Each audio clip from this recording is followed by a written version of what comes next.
আসসালামু আলাইকুম ওয়া রাহমাতুল্লাহ। আলহামদুলিল্লাহি ওয়া কাফা ওয়া সালামুন আলা ইবাদিহিল্লাযীনা ইসতাফা। আউযু বিল্লাহি মিনাশ শাইতানির রাজীম। বিসমিল্লাহির রাহমানির রহিম। ওয়ালা তাহসাবান্নাল্লাযীনা কুতিলু ফী সাবিলিল্লাহি আমওয়াত বাল আহইয়াউ ওয়ালাকিন লা তাশউরুন। সাদাকাল্লাহুল আযীম।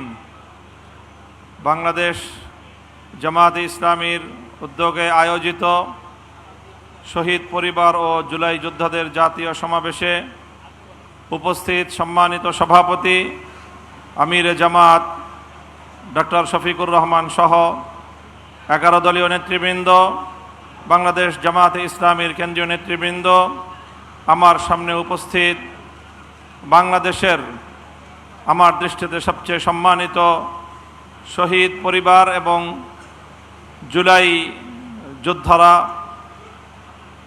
আমি আপনাদের সকলের কাছে কৃতজ্ঞ ব্যক্তিগতভাবে এবং আমাদের অঙ্গন থেকে, ইসলামী অঙ্গন এবং আলেম সমাজের পক্ষ থেকে জুলাই শহীদ এবং জুলাই যোদ্ধাদের প্রতি আমরা কৃতজ্ঞ। এজন্য কৃতজ্ঞ, আপনারা জানেন যে 2021 সালে ভারতীয় আধিপত্যবাদের বিরুদ্ধে কথা বলতে গিয়ে 1,500-এর বেশি আলেম ওলামাদেরকে বিগত ফ্যাসিবাদী সরকার গ্রেফতার করেছিল। তার মধ্যে সবচেয়ে তাদের জন্য আতঙ্কজনক আসামির নাম ছিল মামুনুল হক।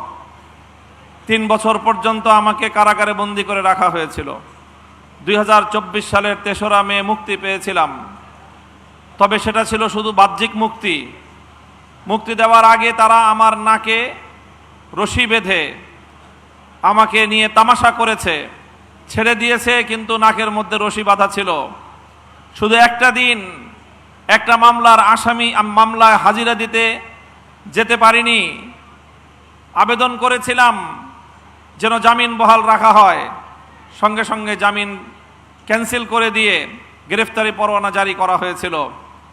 বুঝতেই পারেন কি ভয়াবহ দুঃসহ পরিস্থিতিতে আমরা তখন ছিলাম। কারাগারে এবং কোর্টের গারদগুলোতে বিএনপির ডজন খানিক নেতার সাথে আমাদের দেখা হতো। 2024-এর জানুয়ারিতে যখন নির্বাচন হয়ে গেল, এই বিএনপির নেতারাও তারা হতাশায় মুষড়ে পড়েছিল।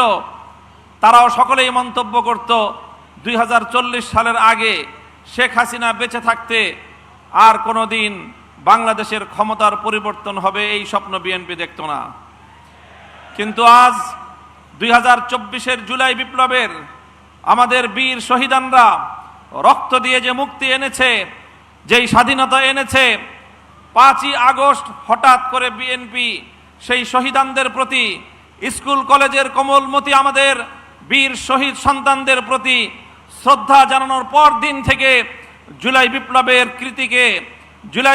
কৃতিত্বকে, জুলাই শহীদদের কৃতিত্বকে খাটো করে দেখবার পায় তারা শুরু করেছে। তাই আজ এই পর্যায়ে এসে আমরা বলতে চাই, বিএনপির সাথে অনেক কথাবার্তা হয়েছে। জুলাই বিপ্লবের সকল বক্তব্যগুলো সামারাইজ হয়ে গণভোটের মাধ্যমে জাতির সামনে উত্থাপিত হয়েছে। 70% ভোটার গণভোটের পক্ষে রায় দিয়েছে। বিএনপি সেই রায় নিয়ে টালবাহানা করছে। আমি বলেছি, বিএনপি এখন যেই রাজনীতি করছে সেটা তাদের 2টি মৌলিক নীতির উপর প্রতিষ্ঠিত। একটি হলো সুবিধাবাদের রাজনীতি, আর একটি হলো দ্বিচারিতার রাজনীতি। নির্বাচনের আগ থেকে তারা শুরু করেছে তলে তলে গণভোটে নায়ের পক্ষে ক্যাম্পেইন করেছে। 300 আসনে 300 এমপি প্রার্থী এবং গোটা বিএনপির তাদের সকল অঙ্গ সংগঠন সহ গোটা জনশক্তি তলে তলে নায়ের পক্ষে ক্যাম্পেইন করে যখন দেখেছে যে হায়ের পক্ষে গণজোয়ার, আমসালা দুটো যাওয়ার ভয়ে শেষ পর্যন্ত বিএনপির চেয়ারম্যান সাহেব বাধ্য হয়ে গণভোটে হায়ের পক্ষে বলেছেন, হায়ের পক্ষে ক্যাম্পেইন করেছেন। কিন্তু যখনই তারা বৈতরণী পার হয়ে গিয়েছেন, সঙ্গে সঙ্গে সেই জাতির সঙ্গে কৃত অঙ্গীকার বিএনপি চেয়ারপারসন ভুলে গিয়েছেন। আমরা বলতে চাই, এই মুনাফিকি করে, দ্বিচারিতা করে একবার গাং পার হতে পেরেছেন, ভবিষ্যতে আপনারা জাতির কাঠগড়ায় আসামি হিসেবে চিহ্নিত হয়ে যাবেন। সুবিধাবাদের রাজনীতি বাদ দেন, গণভোটের রায় কার্যকর করুন। সংবিধান সংশোধনের ওই সকল বুঝ বাংলার মানুষ আর বুঝতে চায় না। 17টি সংবিধানের সংশোধন বাংলাদেশে হয়েছে, কিন্তু এই সংশোধনীগুলো টেকসই হয় না। এবারের মানুষের ম্যান্ডেট ছিল সংবিধান সংস্কার পরিষদ গঠনের মাধ্যমে, সংসদকে গাঠনিক ক্ষমতার মাধ্যমে সংবিধানের আমূল সংস্কার মানুষ দেখতে চেয়েছে। আপনারা যেই কথা বলছেন জুলাই সনদ অক্ষরে অক্ষরে বাস্তবায়ন করবেন, এটা মূলত জনগণের সঙ্গে নতুন করে আরেকটি প্রতারণা এবং ভাওতাবাজি। আপনারা জুলাই সনদের স্পিরিট বাস্তবায়ন করতে চান না, আপনারা আপনাদের নোট অফ ডিসেন্ট গুলো জাতির উপর চাপিয়ে দেওয়ার পায়তারা চালাচ্ছেন। এভাবেই যদি আপনাদের চলতে থাকে, জুলাই যোদ্ধাহত যোদ্ধারা এবং জুলাইয়ের শহীদ পরিবার, জুলাই যোদ্ধারা বাংলাদেশে আবার জুলাইয়ের মতো নতুন করে আরেক সংগ্রামে নামবে ইনশাআল্লাহ। আমিও কথা দিচ্ছি, সেই সংগ্রামের সম্মুখ সারিতে আমরা বুক পেতে দিয়ে থাকবো। শাহাদাতের রক্তের নজরানার যদি প্রয়োজন হয়, আমাদের শাহাদাতের নজরানা যাবে। বাংলার মানুষকে মুক্ত করে ছাড়বো ইনশাআল্লাহ। আসসালামু আলাইকুম ওয়া রাহমাতুল্লাহ।